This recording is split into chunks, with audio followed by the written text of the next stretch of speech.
Thanks very much, Anne. And hi, I'm Meera Selva from the Reuters Institute. So in the battle of the banners, ours is over there. And again, follow our website, sign up on Twitter, sign up to our newsletter. We're an institute based at the University of Oxford, with our mission is to kind of face the challenges of journalism head-on through independent research and through engagement with journalists, through our fellowship program, through the research that we do, through the events we organise, courses we organise. We wanted to put together this conference because I run a journalism fellowship program that brings journalists from around the world to Oxford to look at the challenges facing media. And in the last few years, while I've been doing this job, Brexit has just unfolded in a kind of ever more confusing, chaotic way. And we thought it'd be useful to kind of have this conversation about it. So thanks very much. And yeah, and our director, Rasmus Nielsen, is there, and he'll be on the next panel as well. Thank you. I'm going to hand over now to our chair, Daniel. Thank you. Hi. Good morning. Thanks for coming. So this is our panel, and hopefully Damian Collins will be here soon. On my left, we've got Jill Rutter, newly arrived at the UK and Changing Europe, formerly of the Institute for Government. We've got David Bond, who's the Brexit editor at the FT, and you've just met Meera. Nope, no Damian yet. So the format for today, we'll have brief sort of opening statements, 5 minutes or so from the panel members, and then we'll open it up to the floor for Q&A. So to kick off, I might go to you, David. You have to go. Okay, thank you. Thanks very much, Dan, and it's a pleasure to be here.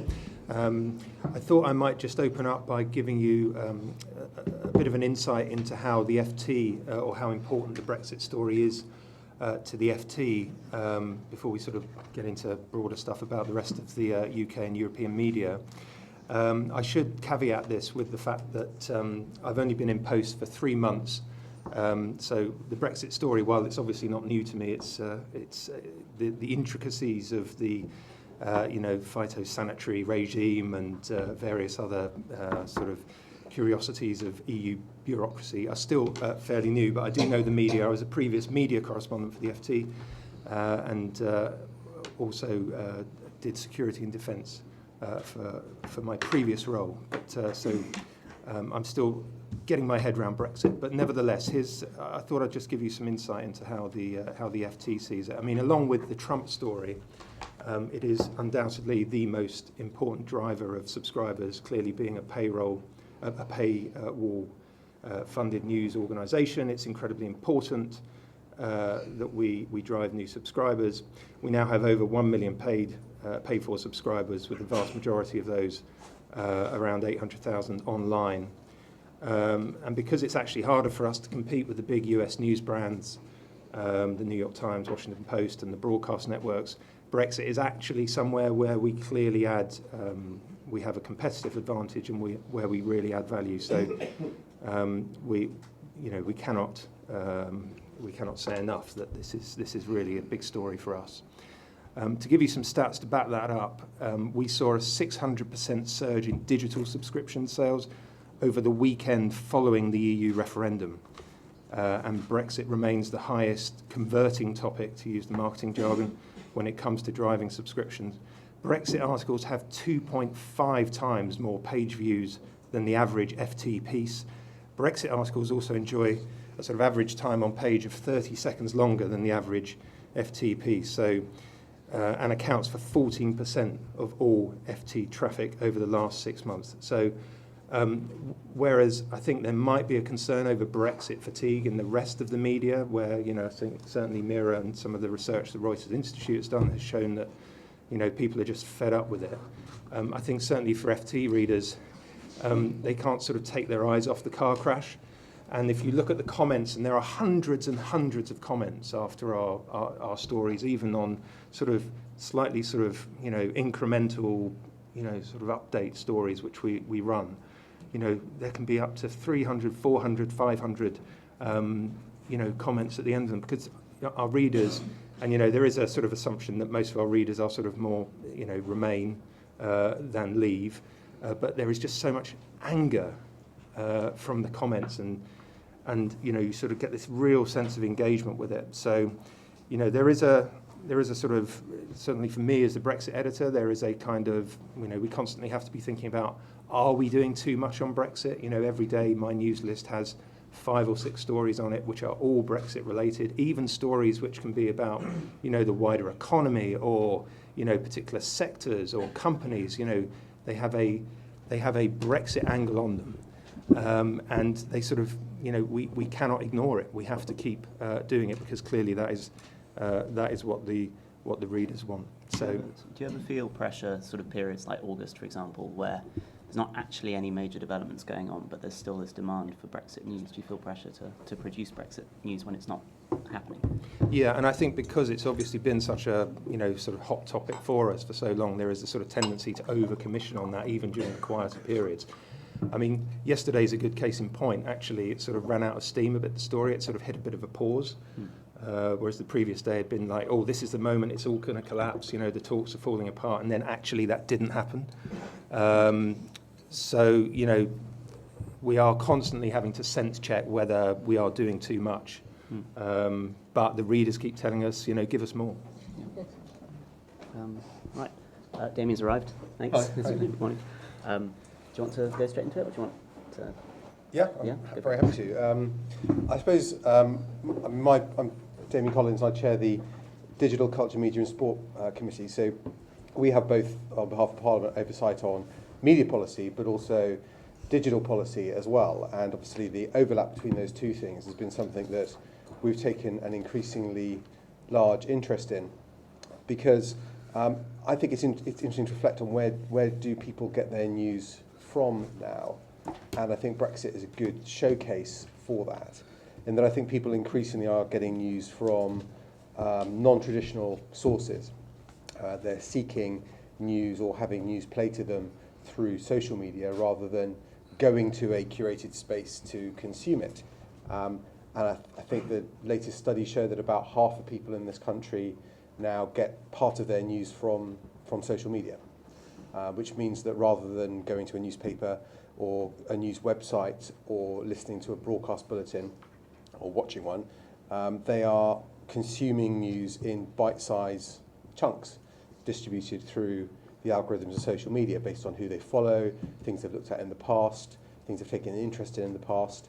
And mixed into that is what I suppose in the old days you'd have called advertorial, which is content that looks like news but is actually pushed advertising at consumers as well. And it's about half people in this country get their news in part in that way. If you go to countries like Mexico, it'd be more like 70 to 80% of people will get their news in part in that way. We know that younger audiences are migrating away from broadcast media, traditional media at some pace. I was astonished in the latest Media Nations report from Ofcom published over the summer that for the group aged between 16 and 34, so this is not including kids. This is not including what my 10-year-old watches on YouTube. It's younger adults that they watch twice as much YouTube every day on average than they do the top 5 broadcast channels combined. Okay, so and even for all adults, YouTube is the 3rd most popular channel, beaten only by the BBC One and ITV One.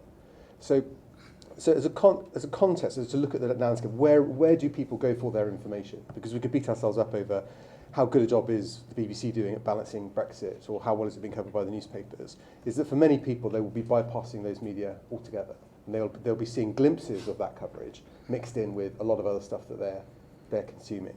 And the average age of viewers of BBC One is 59. So there's a lot of people who aren't. One level, a lot of people in the news industry will say Brexit's been good for business. It's like Trump's been good for business. The audiences are growing. But on the whole, I think the majority of people are maybe looking elsewhere or being influenced by what they see elsewhere.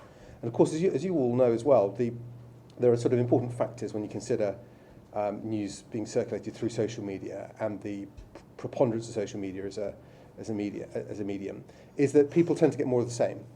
Social media is not good at challenging people with facts and statistics and information or opinions that they don't know they're interested in already. It largely gives you more of the same. And I think Brexit, for me, as it's played out, has been an example of the echo chambers at work. I think opinions have become more polarised, people have become more angry about it as this has gone on. Some might say with good reason, because this was supposed to have been resolved in March, and we're still talking about when it might happen. So you can understand why people are getting frustrated about it. But I definitely think that there's been a polarising effect, and I think social media plays a role in driving that polarising effect, because it is whipping up sentiments very strongly, either on one side of the debate or the other. And I think anyone, for journalists and politicians alike, the amount of interest you get from other people on social media when you write or post things is quite profound. So I think it is driving that. The other thing that social media is not very good at is transparency. It's quite easy to hide the sources of using information. I could pick up the FT and I could read an article in the FT, and I've got a slight sense of where the FT might be coming on an issue like Brexit. The same with the Daily Telegraph, and they'll be slightly different. If you don't know who's producing the news and information you're consuming, it's difficult to do that. So that could be if it's a bogus or fake news site spreading user information, or just a highly partisan one that only shares and reproduces highly partisan articles on one side of the debate or another, and you don't know who's controlling it. From an advertising point of view, my select committee identified a campaign group called the Mainstream Network that was last summer asking people to lobby their MPs to tell them to ditch Theresa May's Brexit deal, and no one knows who was running the site, no one knows who was paying for the advertising, no one knows who was doing it.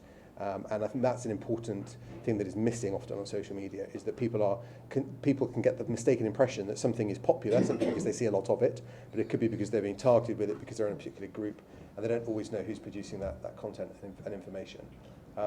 In terms of, just the final thing I'd say, in terms of balance, and I think when you look at certainly the criticism of the BBC's coverage of Brexit, this is something that is thrown at them a lot, and in some ways I think probably Laura Kuenssberg doing a good job if she's upset equal number of people on both sides of the debate, both sides complaining. But I think we've seen something that's cut across politics in this country, and we've been used to covering politics based on a largely two-party system with an occasional third voice, where one side thinks one thing and one thinks another. When you've got an issue that tips all that away and mixes up people's different opinions and beliefs, who do you call in, who do you talk to, what bits do you cover? And I think that has been a challenge for the news media. Just to come back to you quickly on something. So you're talking about transparency. Do you think it's a problem that politicians themselves, political parties, are taking advantage of this stuff? So Tory conference a couple of weeks ago, Jacob Rees-Mogg event, was sort of celebrating the fact that the internet is not regulated by Ofcom, and said we need our own media out there. He was talking to supporters, said we need you to create our own media, to put our version out there of the news. I think that's a risk as well, that politicians are taking advantage of this themselves. Well, I don't mind politicians creating platforms for themselves. That could be a politician with a podcast and a big audience, or just someone who's adept at using social media. As long as it's clear it's them, as long as it's absolutely transparent that who they're doing it. Political parties can advertise on social media, but the same rules that apply offline should apply online as well, which is there are legally enforceable imprints, so you know who's paying for it. I don't think we should celebrate the fact that Ofcom doesn't have a role in regulating social media, because I don't see why we should draw a distinction, say, between a community radio station with a few thousand listeners that has a license from Ofcom that could be taken away if they break certain decency standards, and say, but on the other hand, a YouTuber with 5 million subscribers, has got no responsibilities at all. And I think we should look at this, because we've got a system that's developed where we regulate by media rather than audience, and I think we should consider whether actually people that have got very big audiences should have some responsibility. Not to sort of say that we should regulate them like we regulate the BBC, where they've got the same rules in terms of balance and decency, but I think for organisations reaching large audiences, we know what they are. They can be challenged if they're spreading known falsehoods and so on. Okay, thanks. So I'll come to you now. Okay, thanks, Damian. I just wanted to pull out some data that we do. We do something called the Digital News Report, which looks at news and media consumption habits across 38 different countries online. And this year we kind of looked at something that concerns us across the world, but especially in kind of Western Europe and America, which is news avoidance and people turning off the news altogether. And Brexit in particular is a factor on this. So 32% of people say they avoid the news. It's a massive increase in the year since the referendum, mainly because of the polarity, the division, the negativity surrounding Brexit coverage. So that's just something to be aware of when we kind of, as journalists, look at this, is that we look at the people getting the wrong information or biased information, but possibly the most dangerous factor of all is that people just get no information and then have no ability to make informed choices. Just ahead of this conference, our senior researcher, Richard Fletcher, pulled out some more data from the study, which looked at the way Leave voters and Remain voters consumed news during the time of the referendum. And what you show there is that both Leave and Remain voters prefer offline news, but if you break that down, Leave voters tend to go for offline news, while Remain voters are more likely to get their news online. And if you look at the Leave voters in more detail, they get their news offline mainly from television. And this makes sense because if you look at the demographics, they tend to be the older audiences, and so therefore they rely more on TV. And Remain voters, meanwhile, are kind of younger and therefore a bit more likely to be online. And also, when we talk about where they get their information from on social networks, again, Twitter, for example, which has come to huge fire for producing a lot of misinformation, it's used by news for 18% of Remain voters and only 10% of Leave voters. So it's fairly insignificant in the scheme of things. Even Facebook, which is the most popular social network for news in the UK, is used by 26% of Remain voters and 29% of Leave voters. So while it's significant and important, television is still by far the biggest way people are getting news in this area. And another thing we looked at was about trust, and do people trust the news they use, because trust in the media generally is falling. And despite heavy criticism of the news media from both sides, there's not really a difference in the levels of trust from Remain voters and Leave voters. They both trust or mistrust the media the same amount. It's about 4 in 10 people think they can trust most news most of the time. And it's fairly low by Western European standards, so it's not great. But it does kind of show that while different media outlets might have taken different positions on Brexit, people tend to believe that the news media as a whole is not completely biased towards a particular view, that that there's balance on both sides. And then just a kind of final point on this, that the BBC is the most trusted institution on both sides. So I'm very glad we've got people from the BBC talking as well, but it's kind of important to remember that television and kind of traditional brands still play a crucial role. So again, as journalists, we shouldn't take away our responsibility for kind of keeping on this subject. Yeah, well, I was always told that the best way to get your head out of the Westminster bubble is to listen to the sort of Radio 1 Newsbeat news broadcast, which is 2 minutes long, and that's what most people get of their news. Just coming to you something quickly, you might not have the answer to this, but on trust, with a lot of these things, when you look at people's opinion of, say, Parliament or newspapers in general media, it's always negative, but you ask them about their MP, their congressman, it's actually usually positive. Yeah. Is it the case that people trust their newspaper? Our statistics in Britain show that about half of people trust the news that they use, which is higher than the global average, where about a third of people say they trust the news that they consume themselves. So it's better than the global average. Okay. Not brilliant, though. Only 50% trust the news they're reading every day, which makes you wonder.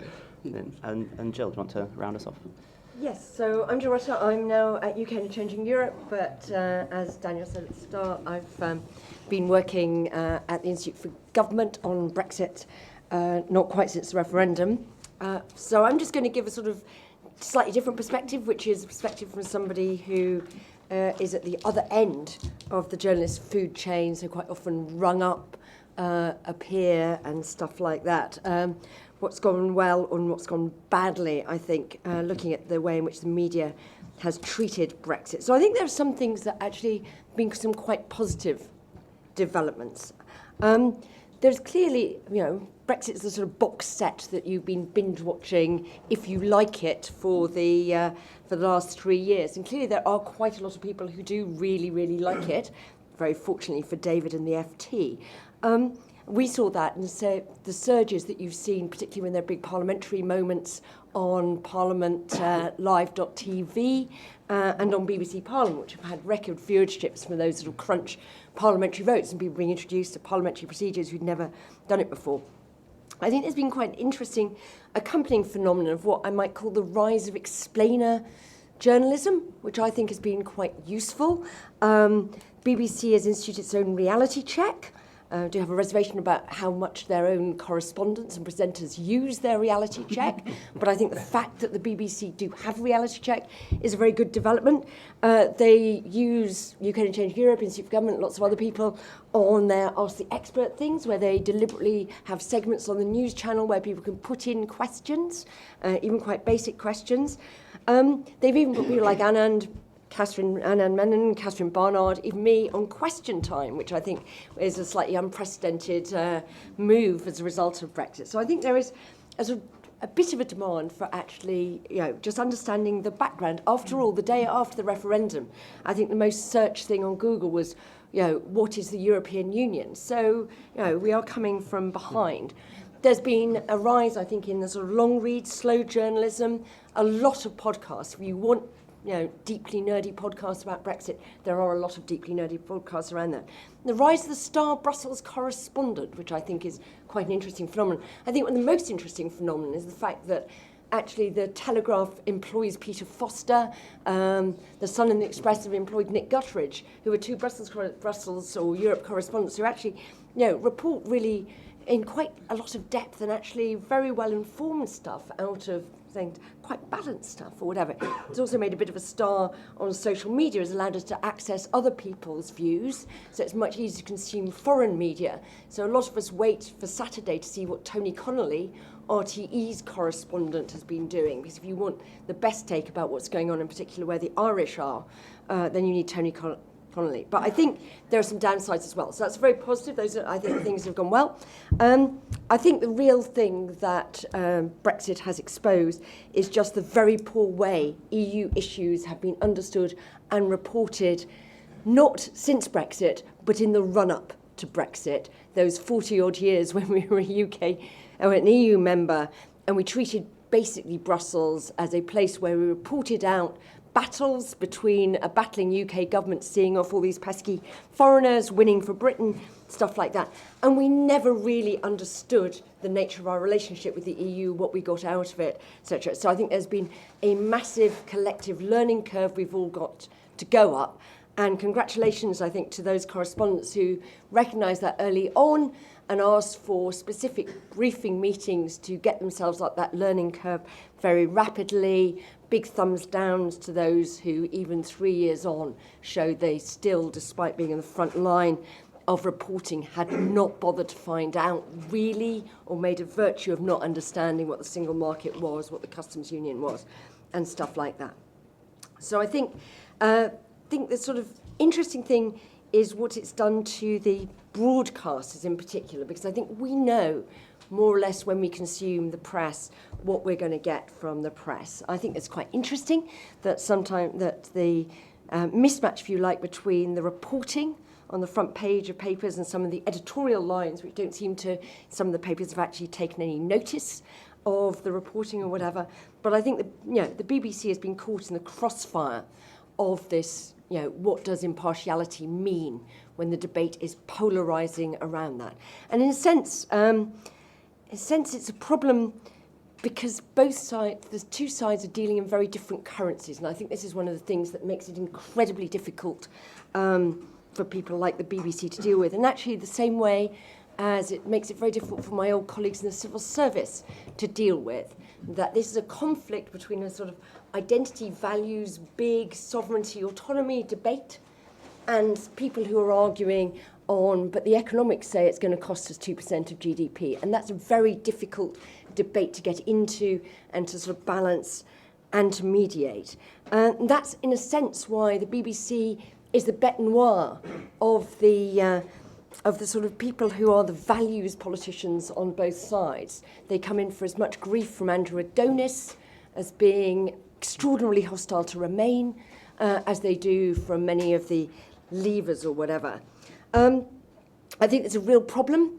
We talked to that a bit about, Damian mentioned echo chambers, that Brexit is the case study par excellence of confirmation bias. People seek out and use, and there is evidence from what we did on behavioural government that with the Behavioural Insights team, that the cleverer you are, the better you are at sifting out information that and rationalising stuff that doesn't accord with your world view. So this is not ignorant people just sort of doing it. It's actually the more informed people are actually much better at finding reasons not to be dissuaded from their prior position by whatever conflicting evidence you have. So I think there has been a real problem, and I think the media is getting caught and will go on being caught between the two separating poles and finding themselves trying to straddle that, and it's going to be increasingly uncomfortable. Thanks, Jill. So just to go back to something you said about it's exposed the poor way that we have reported on European issues. But you were quite critical this week of anonymous lobby briefing. You wrote a piece that caused a bit of a stir about anonymous lobby briefing and Dominic Cummings. Do you think it's also exposing some of the creaking infrastructure, if you like, of the way that politics in general is reported in Britain? Just the sheer intense kind of focus on political reporting that's going on. I mean, I think it's a combination of the intense focus and the sort of almost sort of unhealthy codependency between the lobby and Number 10. I mean, it's very difficult. Would people, and this is why I said that I thought broadcasters should take a self-denying ordinance about reporting midnight ravings from Dominic Cummings. I think the interesting way of reporting that actually is not just taking dictation of what he said. If Number 10 want to say things, tell Number 10 to put it on the record. They know how to do that. But is actually the fact that there is clearly this interesting battle going on in Number 10 between, if you like, or a deliberate strategy between the sort of Johnson faction, perhaps the Lister faction, and the Cummings factions, which is all a sort of battle over what you do. It's quite interesting. The Prime Minister keeps on saying, allegedly said to his cabinet, don't believe what you read from anonymous sources, believe me. And I think it would be quite good to say, actually, to Number 10, if you want stuff out as Number 10, we will not report you as Number 10 unless you put it on the record. It's a perfectly easy thing to say.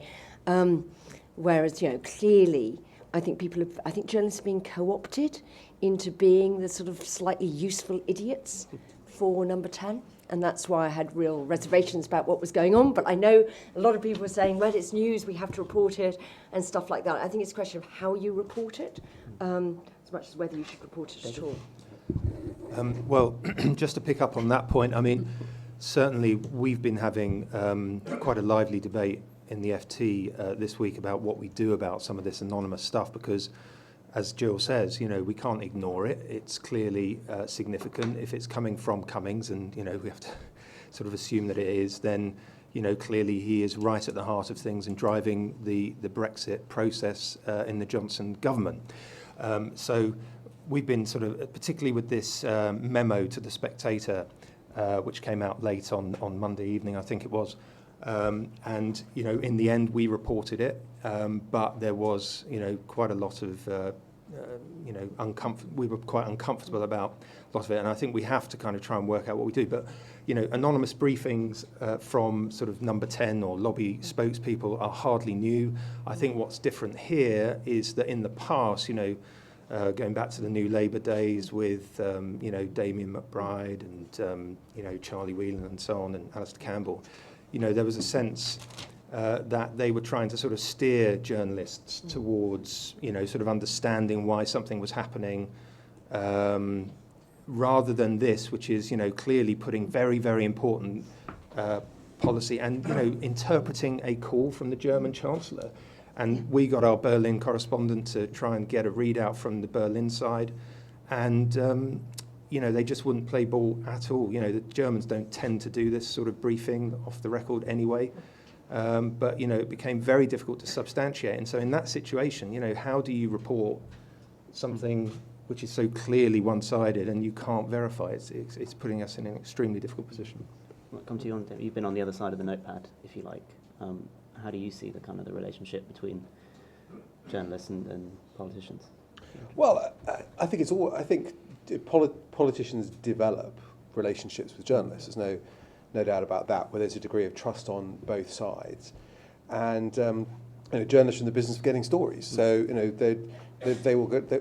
And I think what happens is that if someone gives a journalist a good story, they will run with it, and it doesn't matter whether it's based on stolen documents, hacked documents, secrets, whatever it is, it will run. And I think the pressure on news organisations to break news and tell stories in a day where news is breaking, in a world where news is breaking all the time, is very strong.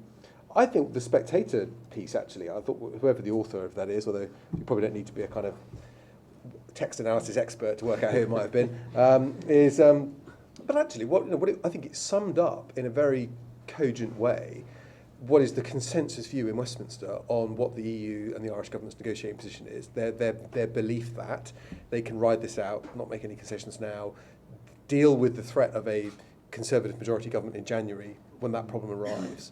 And therefore, the question is, well, what do you do about that? You know, can you break that pattern of what they expect and achieve a different outcome in the negotiations? In some ways, I think even though that information came out in an unusual way, it was actually a good way of informing the public. You know, people would have read that about what people actually think at the moment. And sometimes it's easier to do that in that sort of way than it would be for someone to give an interview about it. Okay, brilliant. Right, so plenty of time left to open the floor to questions. I think we've got roving microphones, do we? Well, there's two there. I'm not sure who's going to run around with them.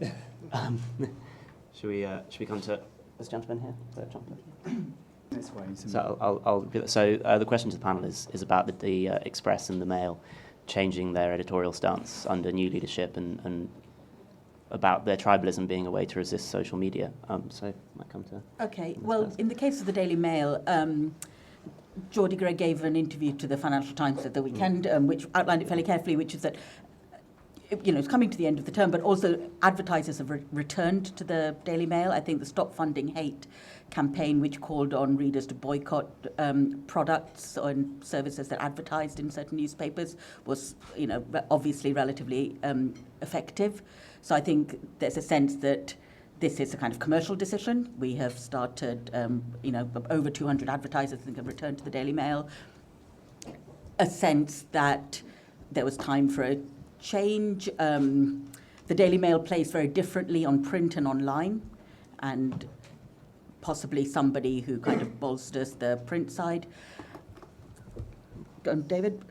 No, sorry to. I mean, I think that the changes on both titles has been down to sort of the ownership. Mm. So of course the Express has changed hands. It's now been brought by by Reach Group, which of course owns the Meera. And so I think that's probably led to a bit of a rethink. I mean, you wouldn't know that the Express had changed very much looking at most of the front pages. I think they've stayed a bit more true to the Brexit cause than perhaps the Mail. I mean, you certainly look at the Mail's tone around the Supreme Court decision last week, very, very different to the decision to the front page, of course, the famous Enemies of the People front page, which came after the High Court decision in November 2016 after the Gina Miller case. I think, the front page splash last week or 10 days ago was Boris blasts who runs Britain. So very, very different. And I think, the Mail's change, as Meera points out, has been driven by the commercial side, but also by the fact that Lord Rothermere, I think, had just become increasingly uncomfortable about the way Paul Dacre was sort of so arch-Brexiteer. Sort of discomfort at dinner parties, that sort of thing. And I think that, in the end, I think they had to sort of concede that they had to take a slightly softer tone. Just sort of following up on that, because it came up earlier as well, this kind of blurring of the line. We said earlier that some newspapers have very different editorial lines from perhaps what their reporters are reporting. The FT is obviously very, very strict on that. Other newspapers less so, and certainly in the tabloids you see this creep of opinion into the news pages. I mean, do you think that's a reflection of sort of commercial reality or poor journalism? Well, I mean, others on the panel may have a view. I mean, I think it's partly, again, the sort of social media, the way that's changed the nature of conversation around these stories, the fact that more and more of our news, certainly our news, is consumed through the website. So there's a sort of sense around, people feeling that they have they want to comment and they want to be part of the debate. It's not like the old days where you sort of wrote something, it came down as a tablet of stone, and then that was your sort of, your story for the day. People want to engage in debate, and I think that inevitably has an impact on the way it's reported. Yeah. I mean, from my point of view, I, watch Twitter not all times, not all day, but I don't usually wait for the sort of written up article.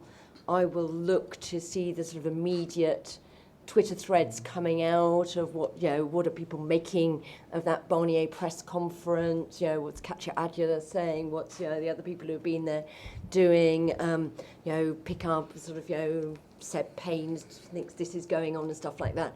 And so I would say that the sort of balance, I think one of the really interesting phenomena of social media, and I think people sort of go, does this lead to actually herding and groupthink among journalists, is the instant real-time reaction, which you see to Prime Minister's questions, who's done well, who's done badly.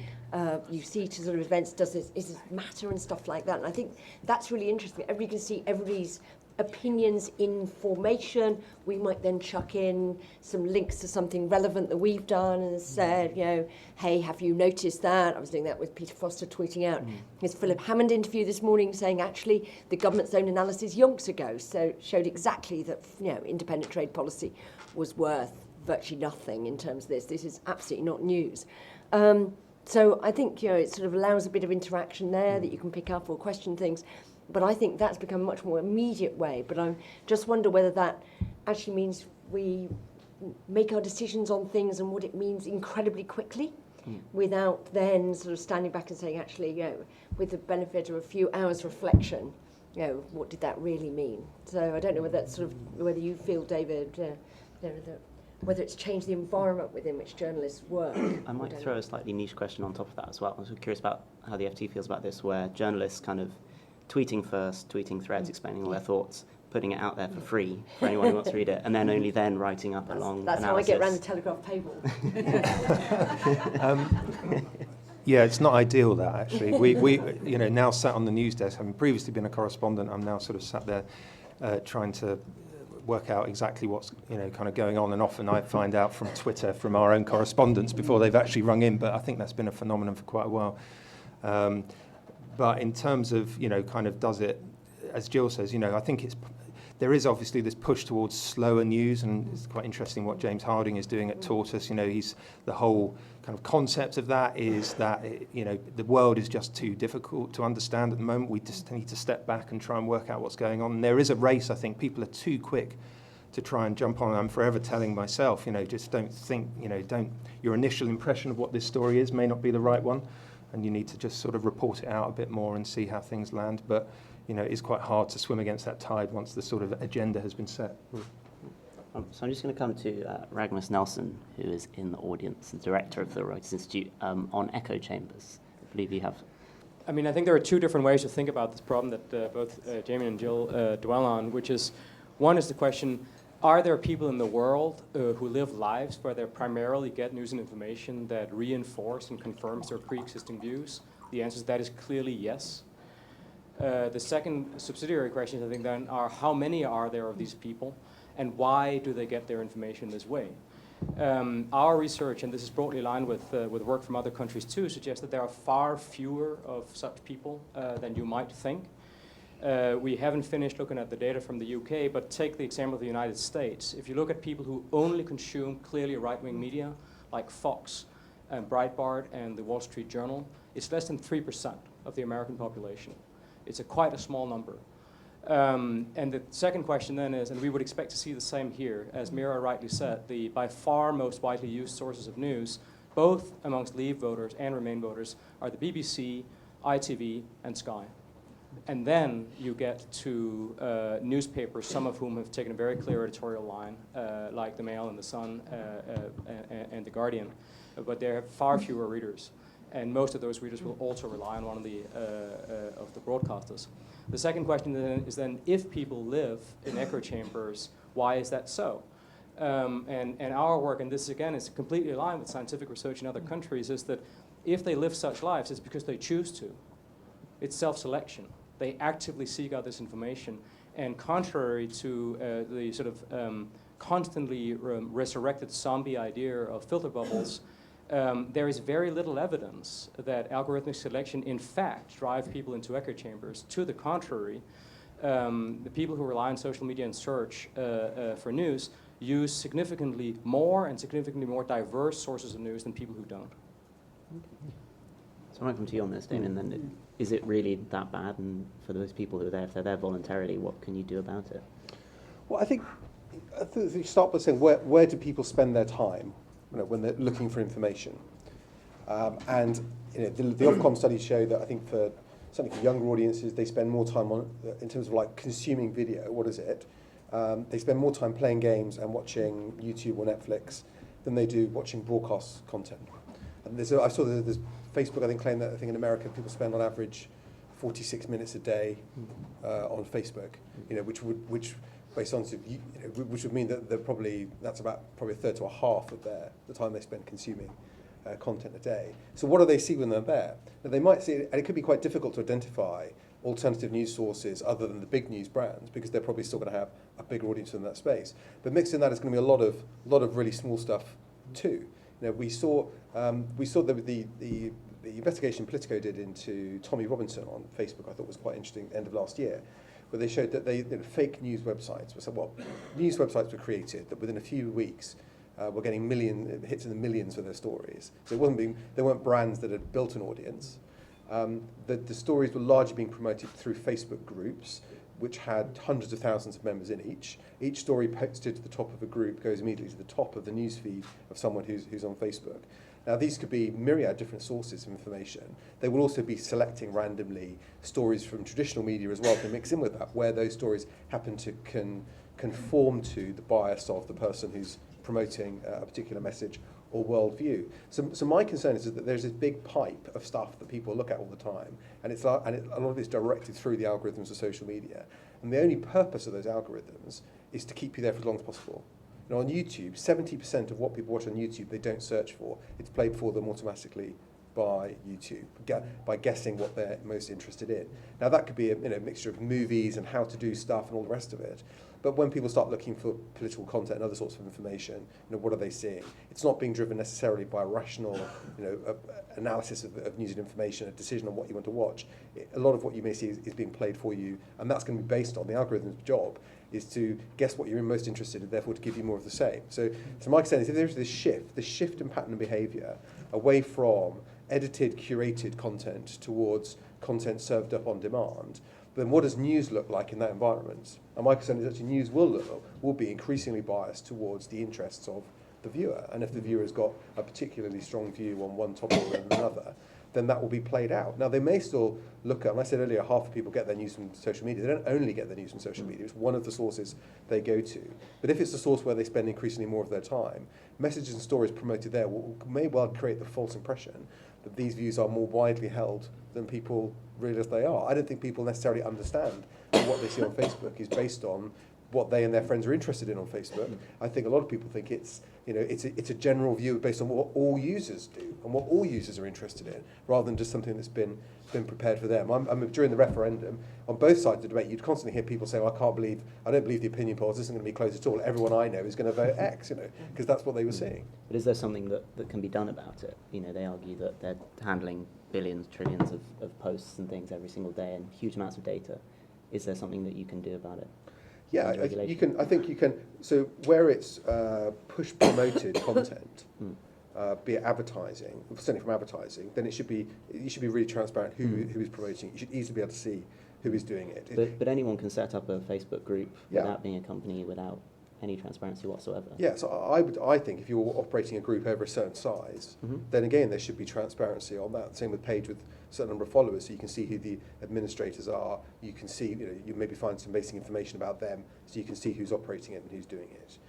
I think for news sites, or sites claiming to be news sites, I think that, there are different systems that are being developed by companies like NewsGuard, but there are various different variants where you try and give some basic information to the user, like, well, do we know who owns this? Do we know who works there? Is there a complaints procedure you can follow if you don't like it? To give some rating to platforms producing content, so users can make their own mind up whether they'd like to trust that source of information or not. But then what we should absolutely do is where we can see, be it groups or pages or people are spreading disinformation, not extreme opinions, because people are entitled to their opinions, but they're spreading known lies, then I think we've got to have some mechanism to step in, for the tech companies to step in there. And the way to do that most easily is looking at scale, where people are, it's not just that someone's posted something that people dispute or disagree with. Someone is using the architecture of social media to deliberately push reach. Because I think when a lot of the media commentary, and I think what we were talking about earlier about is there a kind of swarm of news and opinion when things happen? There is, absolutely there is. But that's not necessarily organic. That is, there are very wealthy people that have funded campaign groups that exist online to identify that content and to push it, to create the impression that this is a widely held view, when it might only be a very niche one, but nevertheless it's just popped up. So I think we do need transparency for the way these tools work. I think the platforms do have a responsibility to step in. They can see what people are doing at scale quite easily. And the iteration that we should be most concerned about in the near future will be the proliferation of very credible and cheap to make deep fake films. But can you stay ahead of them? So I know deep fake films is this kind of thing that everyone's scared about the most, but actually take the Indian election recently, for example.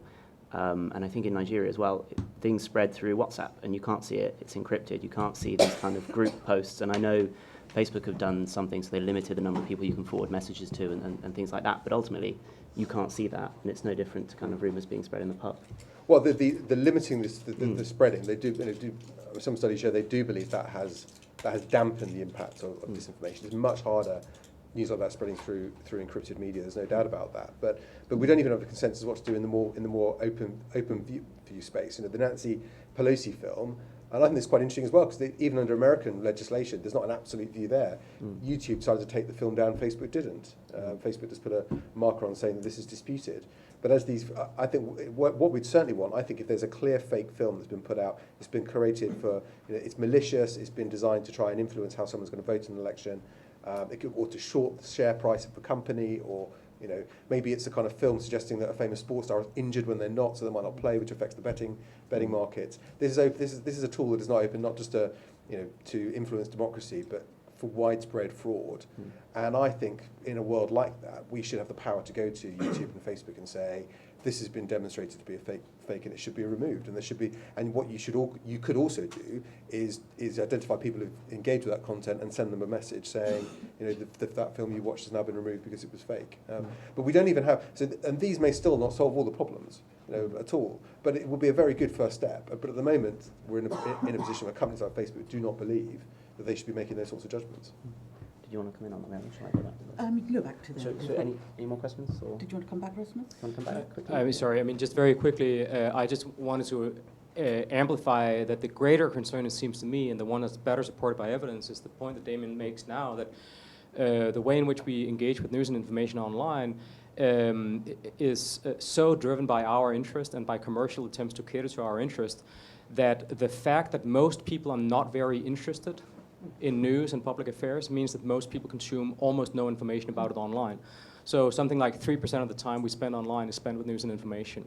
That's a vanishingly small part of most people's media use these days. So the real issue, it seems to me, is the marginalization of public affairs from the media consumption of most people, and then combined with the issues that Damian has shown such leadership on around the lack of transparency, where citizens are actually not able to understand how this information is served, and of course the unconscionable lack of regulatory oversight of how advertising is used in this space, where it's extraordinary to me as a citizen that 3 years after the referendum and several years after the general election, we are still operating in a fairly medieval regulatory environment with no update on this issue that you have shown so much leadership on, and where we have such huge concerns, and the companies still get away with marking their own homework as to whether they are in fact showing any real improvement.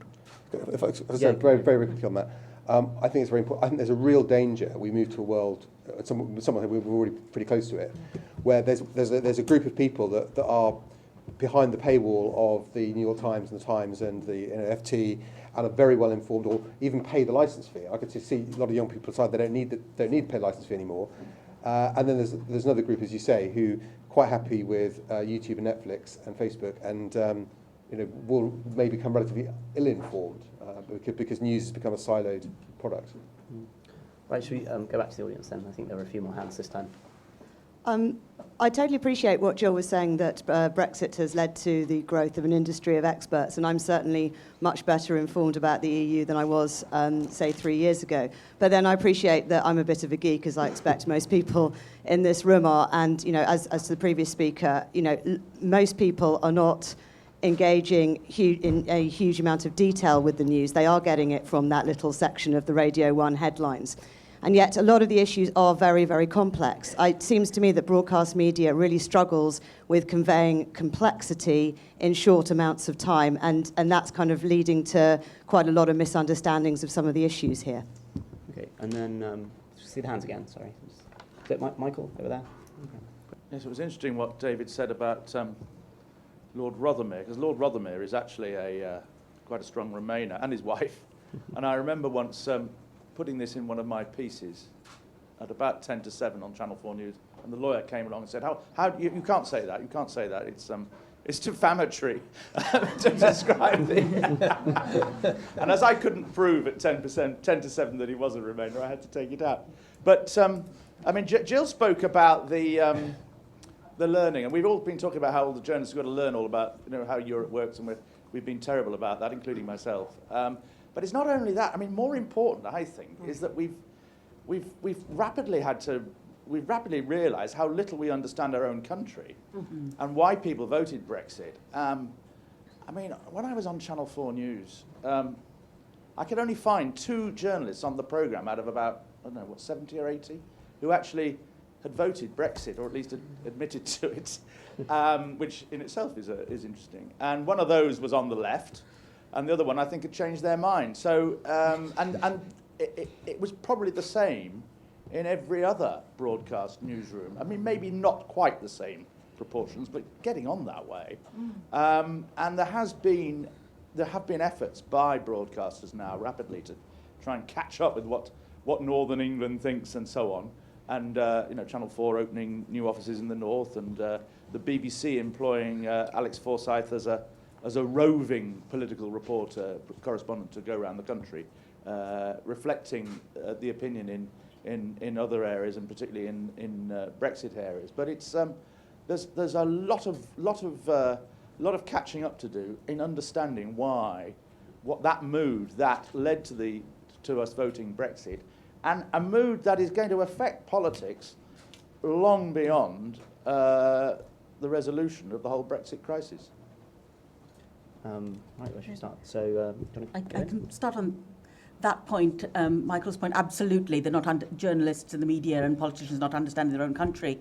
And I think one of the dangers of looking at what went wrong with media reporting of Brexit and looking at the bad information that was out there is it takes away, it essentially says if voters had only got news differently from people like us, they would have voted differently. And I'm not sure we can say that with all confidence. We've got to say people voted the way they did as a howl of protest, as a kind of protest against Westminster. I grew up in the South Wales valleys, and the sense was always kind of hostility towards Westminster. And for several years, that was coupled with an understanding that a lot of aid and a lot of development funds were coming from the EU. Somewhere along the line, that message fell away, but the hostility towards Westminster kind of stayed. And the kind of response of the media now, which is to do essentially regional safaris, to go up to the north and look at the curious people of the north and the curious people of the west, is also, it's better than nothing, but it's also, slightly problematic. And again, working as a foreign correspondent in Africa, you've got to be careful about this kind of look and point attitude to journalism. And it requires a deep-rooted change in the way we look at journalism, the way our newsrooms are structured, the diversity of newsrooms, looking at where the staff come from, whether they come from whether they're truly representative, not just of gender and race, but also socioeconomic backgrounds and regional backgrounds. I think this is all stuff that we need to look at quite urgently, because we're not really going to understand the country till we start having people from all parts of the country, sending out, playing a key role in shaping the message. Do you want to Yeah, if I can just jump in there. I mean, Meera raises an absolutely fundamental point, which we've tried to address, actually. So because we obviously have we have an international, a global website, we are just as worried about how Brexit is being consumed as a story in Manhattan law firms and in Hong Kong as we are in the UK. So we actually have, if you like, a sort of UK foreign correspondent who is assigned to the UK desk, William Wallace. It is his job, and previously he was an American guy, it is his job really to try and sort of explain what this madness which has sort of infected this country, through the lens of someone, from abroad. It does work, it does travel quite well, this stuff, because the Brexit story is so incremental and so technical that actually having someone stand back and try and explain it. But we do regularly send him on, as you say, safaris to the north, where he sort of, he went to Middlesbrough and, tries to get a sense of it. But you can't possibly do that sort of reporting in 2 days. And I think the bigger issue really is the sort of the wider tsunami which has hit the news industry and the local news industry in particular. And, even on national papers, when I started 20 odd years ago, there were lots of district reporters that fed into the national network, big offices in Manchester, big offices in the West Country and Scotland. Now we have 4 reporters outside of London. So it's very difficult to have people really plugged in and to understand the changes which caught us all by surprise. I think there's a further dimension, which is also the impact of devolution, which means that so many Scottish stories are basically just about Scotland. Northern Ireland has, until recently, been extraordinarily underreported. I was doing BBC Northern Ireland one Sunday morning, and I was on for what they told me was the second item, which is about Brexit, and their opening line was, well, of course, there's only one story we're going to be reporting on today. And I thought, what on earth is that? And it was the lack of compensation to the victims of the Hart inquiry of historical abuse. I'd not heard anything about that at all, but that was the lead story in Northern Ireland, the scandal of uncompensated victims of the fact that there haven't been any ministers around since January 2017 and no local decision making. And we get virtually none of those sort of stories routinely picked up now, because they're now in the box of, devolved, that'll be on Northern Ireland News Tonight or Newsline or whatever. And I think there's that sort of loss of understanding integration as well, which also matters for Brexit, but also for sort of wider coherence if we stay together as a union, which of course is more under question than perhaps at any time any of us can ever remember. So, I mean, I'll throw my 2 cents in uninvited, but I certainly think what you were saying, Meera, that there's one of the problems is the professionalisation of journalism, in the sense that you now have to have a master's degree from City University to be a journalist, which you certainly didn't used to. It used to be a trade, and that's kind of removed. The Telegraph, Fleet Street sees itself as the embassy of Middle England, but even the Telegraph newsroom, I found myself having to explain rural issues to Telegraph editors who you think would know them. But to bring us back to the other question, which was particularly broadcasters, but dealing with complex issues. So I picked up the other day that apparently one of the best ways to hack, if you like, BBC Online is to make a policy announcement.